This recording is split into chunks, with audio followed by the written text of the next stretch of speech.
네, 사람은 상상하지 못한 어려움을 갑자기 당할 때에 마음이 더 무너지게 마련입니다. 오늘 그 본문의 다윗 일행이 그런 일을 당하는데요. 우리 저번 주 내용 기억하시죠? 다윗이 잘 하다가 가끔씩 은혜를 누리고 그 뒤에 좀 삐그덕거리면서 실수한 적이 참 많았는데, 지금 이 다윗이 이전 주의 내용을 보면 자신의 의지로 하나님께 묻지도 않고 자기의 안전을 확보하기 위해서 블레셋으로 망명하는 일이 있었고, 그 선택 이후에 위기 상황이 닥칩니다. 어떤 일이 있냐면 진퇴양난, 둘 중 하나밖에 못 가는데, 하나는 블레셋 왕의 요구대로 좀 이런 표현이 우리나라 표현이긴 하지만 사상검증처럼 너 나한테 충성하는지 안 하는지를 너희 동족들을 죽임을 통해서 증명하라. 이제 전쟁을 할 텐데 이스라엘을 죽임으로써 증명하라. 이렇게 요구합니다. 지금 다윗은 피할 수 없는 길. 만약에 이걸 거부하면 자신과 비롯된 모든 사람들이 다 몰살당할 수 있는 이 두 가지 갈림길밖에 없는 그런 진퇴양난의 위기에 있었을 때에 하나님께서는 연약한 다윗의 삶을 그냥 긍휼함으로 구원해 주셨던 내용을 우리가 저번 주에 보았습니다. 정말 은혜 아닙니까? 그 블레셋 사람들이 그 귀족들이 먼저 다윗하고 전쟁하기는 아직은 좀 그렇다라고 하면서 다윗을 전쟁에 같이 가되 있게 해서도 문제가 되는데, 아예 그냥 동참도 못하도록 멀리 그냥 보내버리라는 식으로 이게 배제하니까 이 다윗은 동족들과의 전쟁에 그 어떤 참여도 하지 않고 보호받는 상황이 되었습니다. 근데 집으로 돌아와 보니 상상하지도 못한 고난이 닥쳐 있는 것을 보게 되는데요. 우리 읽지 않았지만 본문 1절 한번 보겠습니다. 1절 보시면요.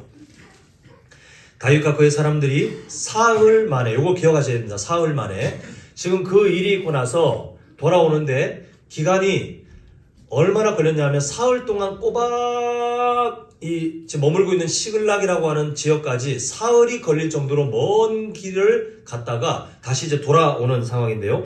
와 봤더니 어떤 일이 있습니까? 아말렉 사람들이 이 시글락을 침노해서 그 집을 불살랐고, 자 2절 보시면 거기에 있는 젊거나 늙은 여인들은 한 사람도 죽이지 아니하고 다 사로잡아 끌고 자기 길로 갔더라. 아말렉은 성경에서 정말 야비한 민족으로 정평이 나 있는 사람들 아닙니까?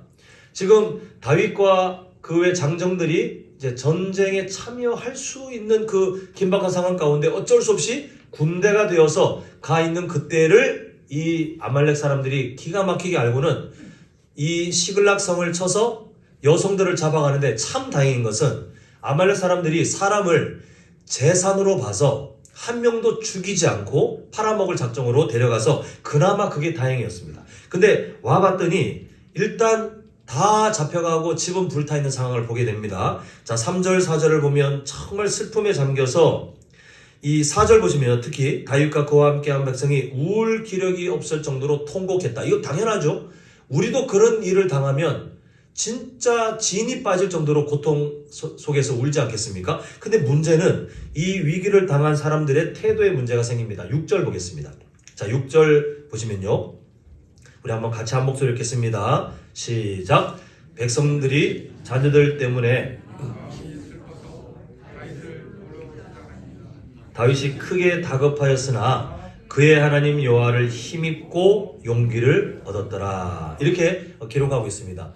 하나님께 묻지 않고 망명했다가 위기가 닥쳐서 겨우 은혜를 입고 구출받았다 싶었는데 사흘 동안 꼬박 달려서 왔더니 집은 다 불타있고 가족들은 다 사로잡혀가서 죽었는지 안 죽었는지 알 수도 없는 그런 상황 가운데 이 다윗을 따르던 사람들의 태도가 참 아쉽지 않습니까? 다윗이 사람들을 모집한 게 아니에요. 처음에 만났을 때 보면 우리를 구해주세요. 먼저 자신들의 삶을 코가 석자인 다윗에게 달라붙어서 다윗의 보호를 누리고 다윗 때문에 점점 살아갈 길을 누렸는데, 지금 어려움을 당한 것은 맞지만 순식간에 태도가 돌변해가지고 다윗을 죽이려고 하는 그런 마음이 이 사람들에게 일어났습니다. 이때 이 다윗이 했던 행동을 보면 그래도 다시 고난 가운데, 다윗은 늘 고난 가운데 다시 세워지는 것 같아요. 그 전에 하나님을 찾지 않고 자기의 방법대로 블레셋에 망명했다가 어려움을 당했던 이 다윗이 지금은 어떻게 하냐면 6절 끝에 보니까 그의 하나님 여호와를 힘입고 그 절망적인 상황, 나를 죽이려고 하는 사람들이 지금 막 분노가 일어나서 나를 죽이려고 하는 그 배반과 그런 긴박한 상황 가운데 오히려 하나님을 통하여 힘을 얻고 용기를 얻는 것을 보게 됩니다. 이때 다윗이 하나님께 묻습니다. 어떻게 할까요? 하니까 그 뒤에 내어지는 일들을 보니 제사장을 통해서 하는 말씀이 하나님께서 아말렉을 쫓아가라. 네가 잡을 것이고 그리고 사람들을 구할 수 있을 것이다 해서 다윗은 자기를 죽이려고 하는 사람들을 다독여서 하나님이 함께 하신다고 하니까 우리 추격합시다 해서 지금 3일 만에 돌아왔습니다. 온 몸이 지쳐 있는데 쉬지 못하고 다시 추격하는데요. 어디로 갔는지 알 길이 없어요. 그런데 일단은 대략적인 방향을 잡고 쫓아가고 있는데, 자 9절 10절 보시면요. 9절 이에 다윗과 또 그와 함께한 600명이 가서 브솔 시내에 이르러 뒤떨어진 자를 거기에 머물게 했으되 10절 곧 피곤하여 브솔 시내를 건너지 못하는 몇 명입니까? 200명이나 발생됐어요. 600명 정도가 가족들을 구하기 위해서 달려가는데 지금 이전 상황이 되게 긴박하지 않았습니까? 3일 길을 가서 블레셋 왕 앞에 갔다가 거기서 막 조마조마 우리 이제 동족 죽이는 거 아니야? 막 긴장하고 있는데 하나님 은혜로 다 돌아가라 해서 3일 길을 다시 돌아와서 지금 이 상황을 보고 막 추격하는데 결국은 그 600명 중에 체력이 더 이상 버티지 못하는 200명이 발생했습니다. 이때 다윗이 선택한 게 뭐냐면 200명을 그냥 놔두고 400명이라도 끌고 계속 추격할 수밖에 없었어요. 왜냐하면 이 200명이 회복되도록 기다릴 시간 자체가 없습니다. 조금만 늦어도 누가 죽을지 또 어디로 갈지 알 수 없기 때문에 조금이라도 더 추격의 확률을 높이기 위해서 달려가는데 사실 이 시대는 사람 한 명이 전력이기 때문에 요즘 뭐 장비가 좋으면 괜찮지만 이때는 사람 한 명이 전력이기 때문에 한 사람도 아쉬운데 200명이나 이게 낙오자가 생기는 것은 참 어려운 일인데도 불구하고 멈출 수 없을 만큼 긴박한 상황이었구나라는 것을 우리가 보게 됩니다. 자, 이때 우리가 읽었던 본문으로 들어가는데요.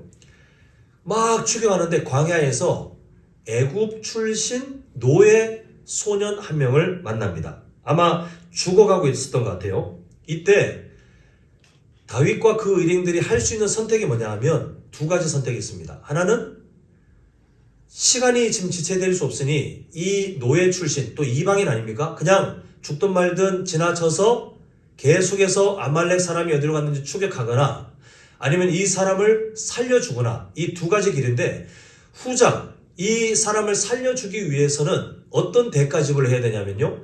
자신들의 동료인 200명이 낙오했을 때 기다리지도 못하고 그럼 너희들 그냥 머물러라 하고 400명이라도 막 끌고 쫓아가는 이 긴박한 시간을 무한정 지체해야 돼요. 그래서 자신들의 가족을 과연 잘 구할 수 있을지 그리고 추격이나 할 수 있을지 알 수 없는 상황인데 이 대가 지불을 해야 되는데요.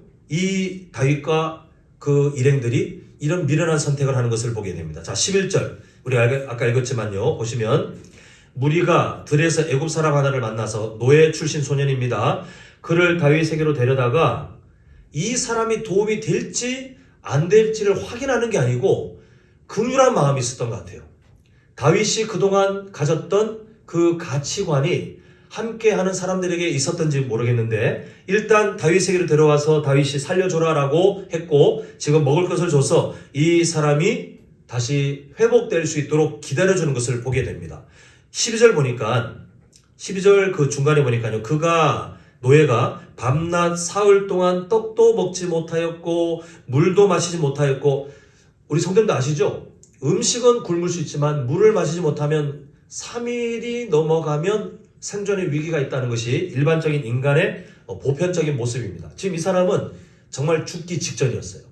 그리고 뒤에 우리가 보겠지만 이 사람이 가다가 뭐 여행 가다가 아이고 힘든 애가 아니라 버림받았어요. 버림받은 이유가 병들어서. 지금 살 소망이 없는데 다윗과 그 일행들이 어떻게든 살리려고 음식도 주고 물도 주고 기다려주면서 이 사람을 도와주고 있는 것을 보게 됩니다. 자, 이때 하나님께서 다윗과 그 일행들이 선택한 선한 마음을 기뻐하신 것 같아요. 자, 13절 보겠습니다.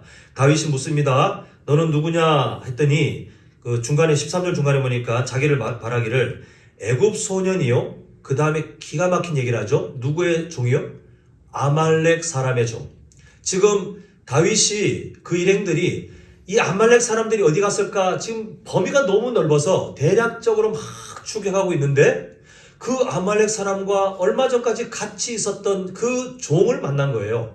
그리고 이 종이 하는 말이 사흘 전에 병이 들어서 아말렉 사람 그 주인이 자기를 버렸다는 겁니다. 14절 보니까 아말렉 사람들이 했던 행위를 보니 그렛 사람 남방 유다에 속한 지방 갈렙 남방 침노하고 그리고 뭐가 나옵니까? 다윗과 그 가족들이 살고 있던 시글락도 침공해서 불살랐다. 가족들이 잡혀간 그 아말렉 군대의 행방을 드디어 이 사람을 통해서 듣게 됩니다. 그 지금 이 상황 가운데 볼 수 있는 것이 뭐냐면요. 하나님의 마음을 따르지 않는 세상의 선택은 노예를 데리고 가다가 병들었어요? 그럼 버리는 거예요. 왜요? 도움이 안 돼요. 지금 막 여기저기 침공해가지고 포로를 잡아다가 이제 가서 노예로 팔아야 되는데 계속해서 이동하는데 노예 한 사람을 챙겨줄 마음이 전혀 없는 거죠. 그래서 세상은 계산을 해보고 도움이 안 되면 버립니다. 근데 지금 하나님의 마음은 이 다윗 일행처럼 도움이 될지 안 될지 전혀 모르지만 긍휼한 마음으로 죽어가는 사람을 도와주는 그 마음을 하나님께서는 기뻐하셔요.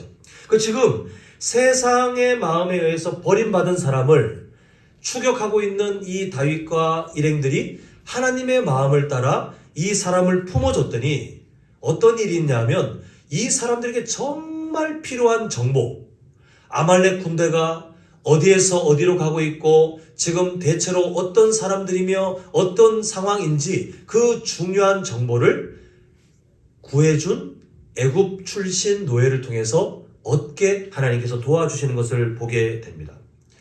그 뒤의 내용을 그냥 간단하게 지나가 보면 계산 없이 한 사람의 생명을 구원해준 다윗과 그 일행들을 하나님께서 기뻐하셔서 이후의 전쟁도 완벽한 승리를 통해 한 사람의 가족도 잃어버리지 않고 구출하고 그리고 대승을 통해서 전리품까지 얻고 오는 것이 이제 오늘 본문 전체의 내용입니다.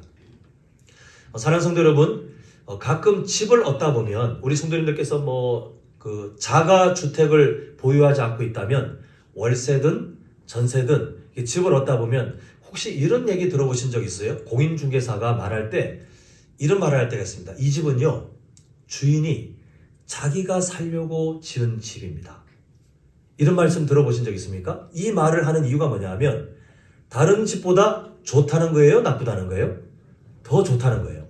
집주인이 그냥 집 지어서 분양하고 할 때는 그냥 보편적인 재료들을 쓰는데 내가 살 집이다 생각하면 그래도 다른 상황보다 더 좋은 재료로 더 꼼꼼하게 돌아보면서 건축을 하기 때문에 공인중개사들이 항상 이 정보가 있으면 이 집은요 주인이 자기가 살려고 지었는데 어떤 일 때문에 내어놓았는데요 정말 다른 집과 비교할 수 없을 정도로 좋은 재료에 그리고 꼼꼼하게 해서 정말 좋은 집이니까 망설이지 말고 계약합시다. 이런 내용이 담겨져 있습니다. 우리도 마찬가지 아니겠습니까? 만약에 우리 성도님들께서 만약 그런 기회가 주어진다면 내 집 마련, 내가 원하는 지역에 내가 꿈꾸는 집을 넉넉한 예산 안에 만약 집을 짓는다면 우리 성도님들께서는 정말 싸구려 재료를 쓰시겠습니까? 아니면 할 수 있는 한 좋은 재료를 쓰시겠습니까? 우리가 건축을 할 때에 만약 선택할 수 있으면 좋은 재료로 우리가 살 집을 만들 거예요. 왜냐하면요, 그 집에 살 내 인생과 그 집에 살 우리 가족들이 소중하기 때문에 내가 살 집이라면 함부로 재료를 선택하지 않고 우리는 더 꼼꼼하게 그리고 건축을 할 것이 분명합니다. 우리 인생도 동일해요. 우리는 마치 집을 짓는 것과 같은 것이 우리 인생의 삶인데 하나님이 건축자세요. 그리고 우리에게 재료를 갖고 오라고 하십니다. 이때 우리는 선택할 자유가 있습니다. 싸구려 재료를 선택할 자유도 있고, 그리고 하나님이 기뻐하실 좋은 재료, 우리의 인생을 아주 복되게 그리고 견고하게 만들 그런 인생의 재료도 우리가 가져올 수 있는 선택이 있는데, 자유가 있는데, 오늘 본문에서 드러난 다윗의 삶이 바로 그 한 예가 되는 것을 보게 됩니다. 자, 오늘 본문을 한번 볼게요. 우리가 아까 보았지만 다윗의 선택을 보니까 집에 도착했을 때에 그 사람들이, 6절에서 보았죠? 사람들이 자기를 죽이려고 했습니다. 그 위기 상황 가운데 주변 사람들이 함께 동역자라고 생각했는데 배신하고, 야, 우리 이제 화나니까 다윗 죽여버리자 하는 그 배신의 순간에 다윗이 어떤 선택을 할 수 있냐면 분노할 수 있고, 그리고 보복할 수 있는 자유가 있어요. 그 다윗은 어떤 선택을 했냐면요, 그런 싸구려 재료를 선택하지 않고 뭘 선택했습니까? 하나님을 의지하는 좋은 재료를 선택했어요.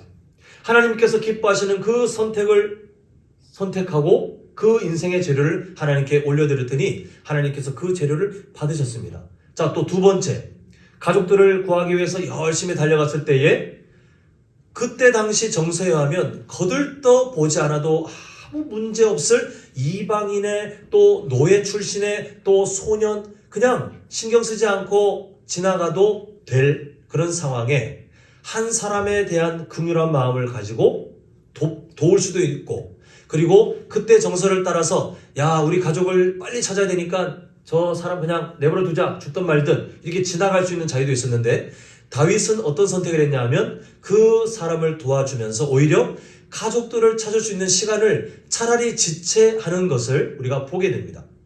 세상적으로는 참 미련한 일이잖아요. 근데 하나님 앞에서는 그게 싸구려 재료였어요.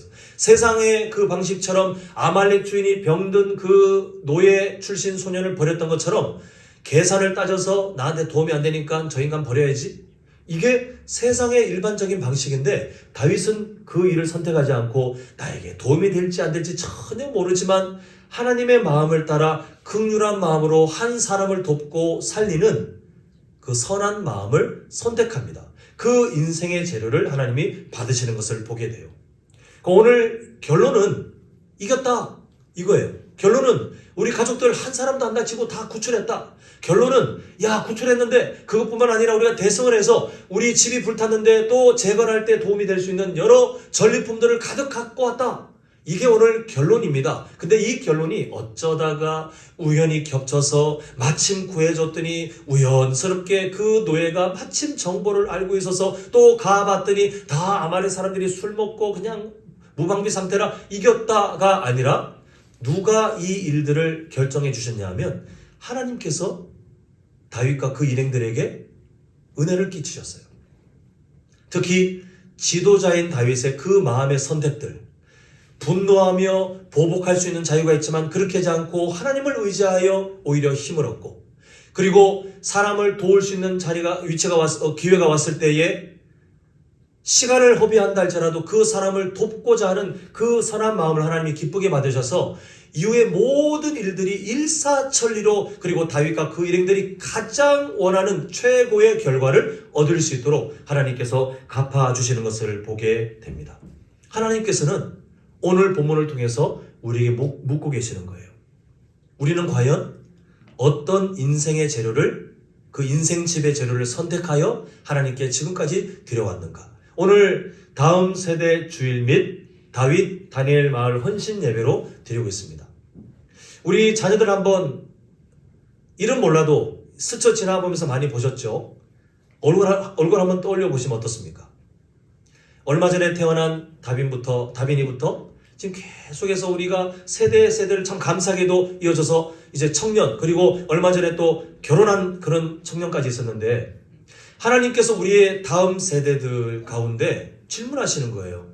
그리고 하나님께서는 똑같이 건축가가 되셔서 우리 자녀들이 자신의 인생에 선택한 그 선택점들을 통해서 하나님 앞에 그 재료를 올려드리는데, 만약 세상 사람들처럼 그저 잘 먹고 잘 사는 인생의 목표를 가지고, 그리고 세상 사람들처럼 다른 사람에 대한 긍휼한 마음도 없이 이기적인 마음으로 내가 우선 그렇게 살아가는 삶의 선택들을 재료로 해서 하나님께 드리면 그 인생은 견고한 인생이 될 수 없어요. 아무리 노력해도 아무리 노력해도 순간 사람들 앞에 뭐 잘날 수 있고 순간 돈을 많이 벌 수 있고 순간 뭔가 세상에서 휘황찬란한 인생이 될 것처럼 보일지 모르겠지만 하나님이 한번 불어버리시면 그 인생은 아무런 의미가 없어요. 사울 왕처럼 그렇습니다.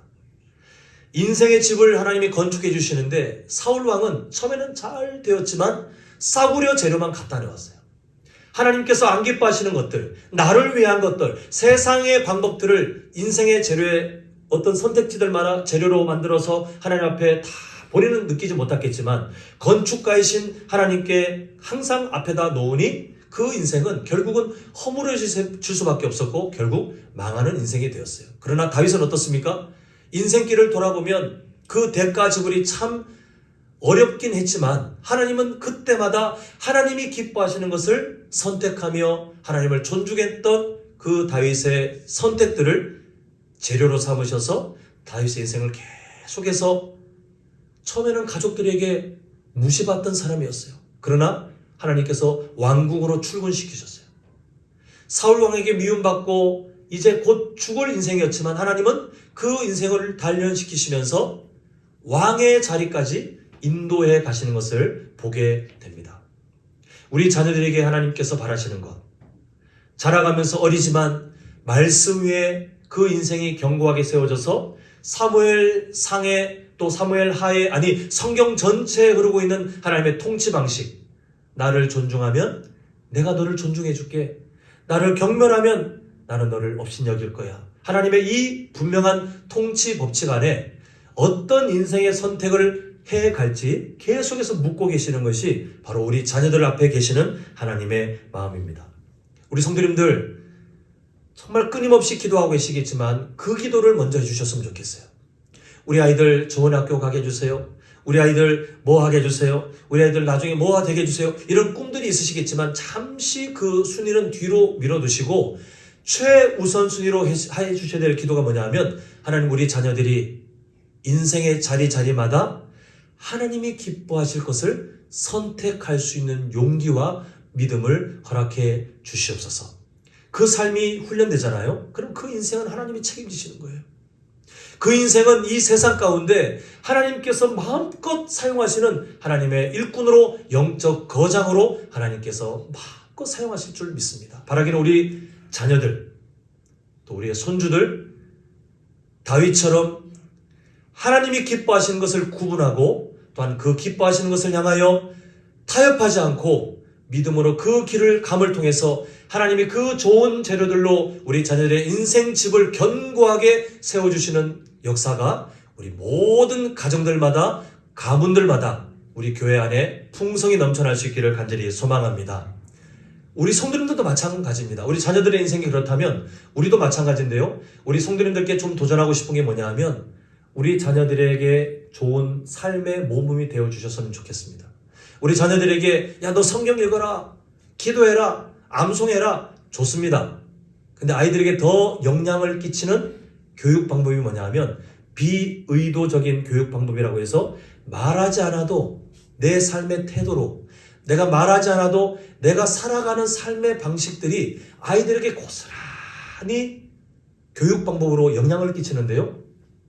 우리가 참 부끄럽잖아요. 이렇게 말씀드리면 우리가 참 두렵고 떨립니다. 내가 과연 내 지나온 삶을 아는데 우리 아이들 인생 망치는 거 아니요. 우리가 부족하지만 하나님은 우리를 돕고 계세요. 그래서 우리 성도님들은 하나님 앞에 하나님 저의 삶이 아이들에게 좋은 모범이 되어야 되는데 부족합니다. 주님 저를 용서하시고 그러나 그럼에도 불구하고 내가 먼저 하나님이 기뻐하실 것을 먼저 사모하고 하나님이 기뻐하실 것들을 내 인생에 선택하는 그 삶의 모범을 통하여 우리 자녀들이 어릴 때부터 구별되게 하시고 또 우리 자녀들이 하나님께서 기뻐하시는 귀한 인생이 될 수 있도록 하나님 나의 삶을 도와주시옵소서라고 우리의 삶을 그 사명을 가지고 나아갈 때 하나님이 분명히 도와주실 거예요. 우리 성도님들 그 사명을 잊지 않았으면 좋겠습니다.